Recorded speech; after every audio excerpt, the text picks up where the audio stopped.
Goeienaand almal, baie welkom by Huisgodsdienst vanaand. Ek groet julle vanaand ook in die wonderlike naam van ons verlosser, Jesus Christus vanaand. Kom ons lees saam bietjie uit Handelinge 11, die tweede gedeelte van vers 24 tot by vers 26. Kom ons lees saam.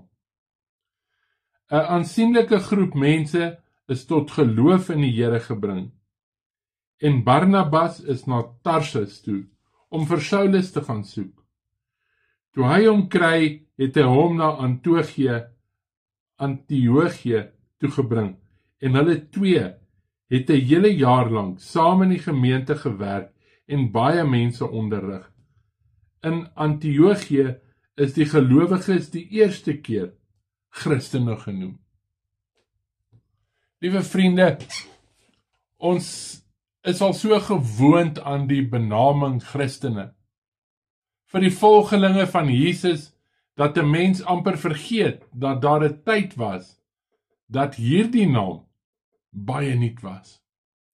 Voordat die mense van Antiochië hierdie naam aan die Christusmense gegee het, was hulle bekend as disippels of gelowiges of heiliges of mense van die weg. Hulle vyande het hulle ook Galileërs of Nasareners genoem. En dit dan skelname bedoel. Maar hier in die stad Antiochië, waar mense baie nasies gewoon het, was dit nodig om aan 'n groep mense wat so baie oor die Christus gepraat het, 'n naam te gee wat hulle van ander inwoners onderskei. En so kry almal wat daarop aanspraak maak, dat Christus hulle verlosser is, die naam Christen. Dit is vir ons ook 'n eer om die naam van die Christus te mag dra, omdat hy ons aangeneem het, en omdat ons aan hom behoort. Hierdie naam bind vir Jesus, wat vir Jesus lief het, deur al die eeue en oor al die grense heen aan mekaar.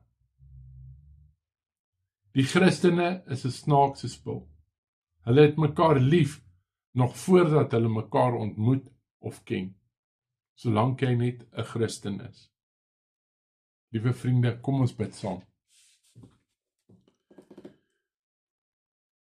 Here Jesus, baie dankie dat ons op hierdie groep waarop ek is, die huisgodsdienst, dat ons 'n gesin aan die familie van gelowiges mag